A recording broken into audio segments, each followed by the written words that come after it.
नमस्कार दोस्तों, crime story with Emo channel पर आपका स्वागत है। दोस्तों, आज की घटना में आप जानेंगे कि किस तरह से एक रिश्ता प्रेम और लालच से शुरू होकर अपराध और खौफनाक हत्या पर खत्म होता है। इसलिए वीडियो को अंत तक जरूर देखें। आज हम बात करने वाले हैं प्रियंका खत्री केस के बारे में। इस कहानी की शुरुआत होती है राजस्थान के अलवर जिले के पास भिवाड़ी शहर से। यहीं ततारपुर नाम के इलाके में एक पुलिस थाना पड़ता है। ये 16 मार्च 2022 का दिन था।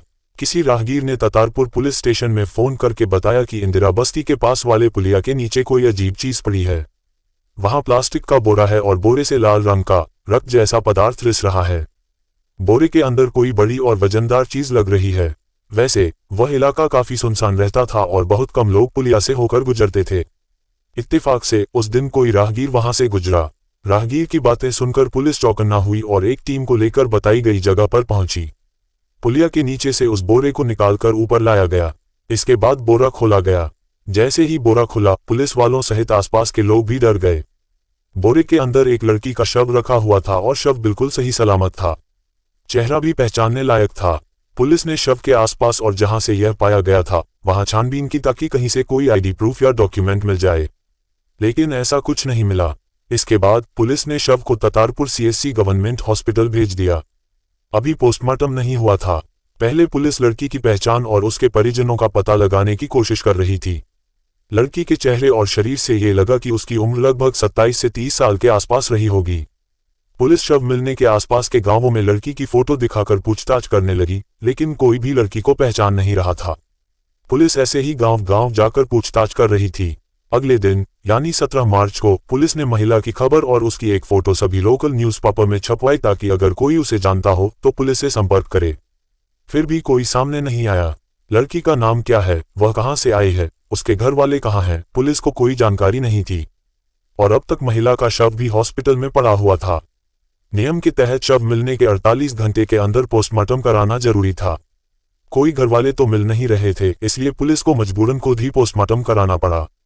ततारपुर पुलिस ने आसपास के पुलिस थानों में संपर्क करके ये पता करने की कोशिश की कि कहीं किसी 27 से 30 साल की महिला की गुमशुदगी की रिपोर्ट तो दर्ज नहीं हुई, लेकिन ऐसा कुछ नहीं मिला। आगे पोस्टमार्टम रिपोर्ट आई जिसमें पता चला कि महिला की मृत्यु दम घुटने से हुई थी। गले पर निशान थे जिससे ये स्पष्ट हो गया कि उसका गला दबाया गया था। साथ ही विरोध के दौरान उसे कुछ चोटें भी लगी थीं। इससे साफ हो गया कि यह मामला कत्ल का है। पुलिस ने आसपास के सभी इलाकों में पता कर लिया, लेकिन कोई भी महिला को पहचान नहीं सका। यह भी संभव था कि महिला कहीं दूर से लाई गई हो और कत्ल करके उसका शव यहां ठिकाने लगाया गया हो। जांच में पुलिस को यह एहसास हुआ कि हत्यारे शायद आसपास के किसी होटल, लॉज, ढाबे या रेस्टोरेंट में रुके हों या वहां खाना खाया हो। पुलिस ने इन जगहों पर जाकर महिला के बारे में पूछताछ की, लेकिन कोई सुराग नहीं मिला। अब पुलिस ने यह भी पता लगाना शुरू किया कि इलाके में कोई अजनबी गाड़ी आई हो। पूछताछ के दौरान एक होटल वाले ने बताया कि 14 मार्च की शाम उसने सफेद रंग की एक गाड़ी को सड़कों पर बार बार चक्कर लगाते हुए देखा था। कुछ ही मिनटों में वह गाड़ी 3-4 बार वहां से गुजरी थी। होटल के एक व्यक्ति ने गाड़ी का नंबर देखा था, लेकिन पूरी तरह याद नहीं था। उसने बताया कि गाड़ी का नंबर DL से शुरू होता था, शायद वह दिल्ली की गाड़ी थी। गाड़ी सफेद रंग की थी, लेकिन कंपनी या मॉडल के बारे में जानकारी नहीं मिली। महिला का शव 16 मार्च को मिला था और संदिग्ध गाड़ी 14 मार्च को देखी गई थी। अब पुलिस उस DL नंबर वाली गाड़ी को अपना सुराग मानकर जांच आगे बढ़ा रही थी। होटल के CCTV फुटेज मंगवाए गए और उन्हें ध्यान से देखा गया, लेकिन कैमरा बहुत दूर था जिससे गाड़ी का नंबर ठीक से कैप्चर नहीं हुआ। अब आगे क्या किया जाए? चूंकि यह गाड़ी राजस्थान स्टेट के बाहर से आई थी, तो यह जरूर किसी न किसी टोल प्लाजा से गुजरी होगी। पुलिस टोल प्लाजा के CCTV कैमरे देखने लगी। उसमें कई सारी दिल्ली नंबर वाली गाड़ियां थीं और वे भी सफेद रंग में थीं। इतनी सारी गाड़ियों में संदिग्ध गाड़ी कौन सी है, ये पता करना कठिन हो गया। पुलिस ने टोल प्लाजा से लेकर उस होटल के रास्ते से गुजरने वाली जितनी भी दिल्ली नंबर वाली गाड़ियां थीं, उनकी लिस्ट बनाई। लिस्ट के अनुसार इन सभी गाड़ियों के पते और मालिकों की पहचान निकाली गई। ये गाड़ियां दिल्ली के कई अलग अलग कोनों की थीं। इसके बाद राजस्थान पुलिस ने दिल्ली पुलिस हेडक्वार्टर से संपर्क किया और उन्हें सारी जानकारी दी। उन्होंने बताया कि एक महिला का शव मिला है और किसी ने एक संदिग्ध गाड़ी देखी जो दिल्ली नंबर की थी। पुलिस ने यह भी अनुरोध किया कि आप चेक कीजिए कि 14 मार्च के आसपास दिल्ली के किसी पुलिस थाने में किसी लड़की की मिसिंग कंप्लेंट लिखाई गई है। पता चला कि दिल्ली के कड़कड़डूमा इलाके से एक लड़की लापता हुई थी। उसके परिजनों ने 14 मार्च की देर रात आनंद विहार पुलिस थाने में कंप्लेंट लिखाई थी। दिल्ली से गुमशुदा हुई महिला और राजस्थान में मिले महिला के शव की तस्वीरें मैच कर रही थीं। पुलिस की नज़र गाड़ियों की लिस्ट पर गई। इसमें से एक गाड़ी कड़कड़दुमा इलाके में रजिस्टर्ड थी और इसकी मालिक एक महिला सुनैना गुप्ता थी। पुलिस के लिए यह बहुत बड़ा सुराग था। बिना देरी किए राजस्थान से पुलिस की एक टीम दिल्ली पहुंची। जिस थाने में महिला का केस दर्ज था, वहां जाकर पुलिस इंस्पेक्टर से बात की। मिसिंग रिपोर्ट के अनुसार लड़की का नाम प्रियंका खत्री था। वह 28 साल की एक ट्यूशन टीचर थी। 14 मार्च को उसने अपने घर वालों से कहा कि वह एटीएम से पैसे निकालने जा रही है। ये कहकर प्रियंका घर से निकली।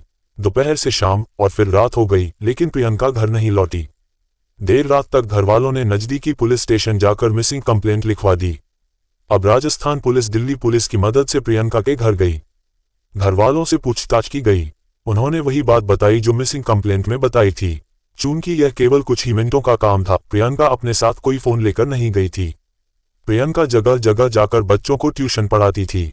पुलिस ने घरवालों से उन ट्यूशन वाली जगहों के बारे में पूछा। घरवालों ने सारे पते दिए। राजस्थान पुलिस ने प्रियंका के घरवालों को बताया कि राजस्थान के ततारपुर थाना क्षेत्र से प्रियंका खत्री का शव बरामद हुआ है। ये कहकर उस शव को परिजनों को सौंप दिया गया। इसके बाद राजस्थान पुलिस दिल्ली पुलिस की मदद से उन घरों में जाकर पूछताछ करने लगी जहां प्रियंका ट्यूशन पढ़ाती थी। सबका नाम पूछा गया और बयान दर्ज किए गए। ऐसे करते करते पुलिस एक और घर में गई। यहाँ घर में केवल एक महिला थी। उनके पति काम पर गए थे और बच्चे स्कूल में थे। पुलिस ने पहले तो महिला का नाम पूछा। महिला ने अपना नाम सुनैना गुप्ता बताया। ये नाम सुनते ही पुलिस के होश उड़ गए। तुरंत दिमाग में आया कि यह तो वही महिला है जिनकी कार ततारपुर इलाके में गई थी। गाड़ी का रजिस्ट्रेशन एड्रेस भी ठीक किसी घर का था। जरूर इस घर और प्रियंका के साथ घटी घटना का कुछ तो कनेक्शन होगा। पहले तो पुलिस सुनैना से सामान्य रूप से बात करती है और प्रियंका के बारे में पूछती है। उसने बताया कि प्रियंका पिछले 7 सालों से उनके घर आकर बच्चों को ट्यूशन पढ़ा रही है, लेकिन 14 मार्च से वह नहीं आई। पुलिस ने पूछा, आपकी कार 14 मार्च को राजस्थान क्या करने गई थी? और उन्हें सीसीटीवी द्वारा ली गई तस्वीर भी दिखाई। ये सुनकर और देखकर सुनैना उस गाड़ी में न होने के सबूत देने लगी। उसने कहा, मैं उस गाड़ी में नहीं थी, मैं घर पर थी, मुझे कुछ नहीं पता। कपिल से बात कीजिए। अब पुलिस ने कपिल गुप्ता से गाड़ी के बारे में पूछा। कपिल गुप्ता थोड़ा घबराने लगा और टालमटोल करने लगा। इसे देखकर पुलिस समझ गई कि कुछ गड़बड़ है। अब इन दोनों से सख्ती से पूछा गया कि प्रियंका का वह हाल कैसे हुआ। थोड़ी ही देर में दोनों ने अपना गुनाह मान लिया कि प्रियंका का कत्ल उन्होंने ही किया है। लेकिन ऐसा क्यों किया? एक ट्यूशन टीचर से आखिर कौन सी दुश्मनी होगी? दिल्ली के कड़कड़दुमा इलाके में रहने वाले 39 साल के कपिल गुप्ता एक बिजनेसमैन थे। कपड़ों का कारोबार था। 38 साल की सुनैना उनकी पत्नी थी। 2 बच्चे भी थे, एक लड़का और एक लड़की। उनके घर से थोड़ी ही दूर एक महिला रहती थी, प्रियंका खत्री।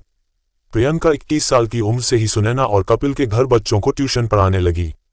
धीरे धीरे ट्यूशन पढ़ाते पढ़ाते कपिल और प्रियंका के बीच बातें शुरू हो गईं।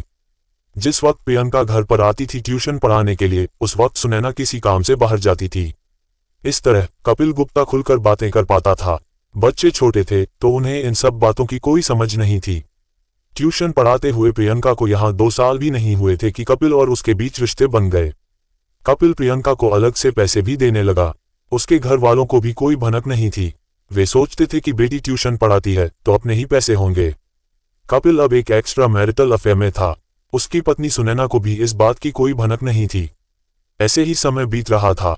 दोनों का प्यार दिन ब दिन बढ़ता जा रहा था। कभी कभी ट्यूशन टाइम में बच्चों को ना पढ़ाकर कपिल और प्रियंका बाहर घूमने के लिए जाते थे, मूवी देखते थे, ऐश करते थे। कपिल एक बिजनेसमैन था तो पैसों की कोई कमी नहीं थी। वह ज्यादातर टाइम बाहर ही रहता था। घर आने का कोई फिक्स टाइम नहीं होता था, इसलिए कभी कभी सुनैना घर आ भी जाती तो शक नहीं कर पाती। वह सोचती कि प्रियंका ने आज बच्चों को छुट्टी दी है और उसके पति भी बाहर काम कर रहे हैं। सुनैना को शक ना हो इसलिए प्रियंका उसके बेटे को राखी भी बांधती थी। कपिल की पहले ही शादी हो चुकी थी और 2 बच्चे भी थे। वह सेटल हो चुका था। रही बात प्रियंका की, तो समय के साथ उसकी उम्र बढ़ रही थी। उसके घर वाले भी शादी करने का दबाव बना रहे थे। प्रियंका अपने करियर का बहाना बनाकर शादी की बात को टाल देती थी। उसके घर वालों ने तो 2 बार जबरदस्ती उसकी सगाई भी करवा दी थी। लेकिन प्रियंका शादी से पहले लड़के वालों को ऐसी बातें बोल देती कि वे शादी तोड़ देते। शादी तुड़वाने में कपिल भी उसकी मदद करता था। एक बार तो शादी को लेकर प्रियंका ने जहर भी खा लिया था। वह शादी नहीं करना चाहती थी। प्रियंका कपिल के प्यार में बिल्कुल पागल हो चुकी थी। पूछताछ में कपिल ने पुलिस को बताया कि इन 7 सालों में उसने प्रियंका पर करीब 40 लाख रुपए खर्च किए थे। प्रियंका ये बात अच्छे से जानती थी कि वह जिससे प्यार करती है वह शादीशुदा है, बाल बच्चों वाला है। आखिर वह उससे कैसे शादी करे। धीरे धीरे अब प्रियंका कपिल से शादी करने की बात करने लगी। कपिल भी कहता, ठीक है, आगे देखेंगे। प्रियंका बार बार कहती, लेकिन कपिल टाल देता। प्रियंका को लगने लगा कि कपिल की पत्नी सुनैना उससे ज्यादा खूबसूरत है। शायद इसी वजह से कपिल शादी नहीं करना चाहता। अब प्रियंका ने फैसला किया कि वह सुनैना से भी ज्यादा खूबसूरत बनेगी। उसने कपिल से बात की। कपिल ने कहा, ठीक है, जो चाहो तुम करो। कपिल हर महीने उसे 20 से 25 हजार रुपये अलग से देने लगा। प्रियंका इन पैसों से कई सारे कॉस्मेटिक्स खरीदती, ब्यूटिशियन से मिलती, डॉक्टर से बात करती। उसे उम्मीद थी कि एक दिन वह सुनैना से भी ज्यादा खूबसूरत बनेगी और कपिल से शादी करेगी। बीच बीच में वह शादी के लिए कपिल से कहती, लेकिन कपिल टाल देता। प्रियंका ने इस बात को ईगो पर ले लिया कि उसे कपिल से शादी करनी ही करनी है। वह जानती थी कि जब तक कपिल की पत्नी है तब तक वह शादी नहीं करेगा। एक दिन उसने कपिल से कहा, जब तक तुम्हारी पत्नी जीवित है तुम शादी नहीं करोगे। अगर सुनैना जीवित ही न रहे तब हम दोनों खुशी से शादी कर सकेंगे। ये सुनकर कपिल घबरा गया। इस बात पर दोनों में खूब बहस हुई। प्रियंका ने धमकी दी, अगर तुमने मुझसे शादी नहीं की तो मैं पूरी दुनिया को हमारे रिश्ते के बारे में बता दूंगी।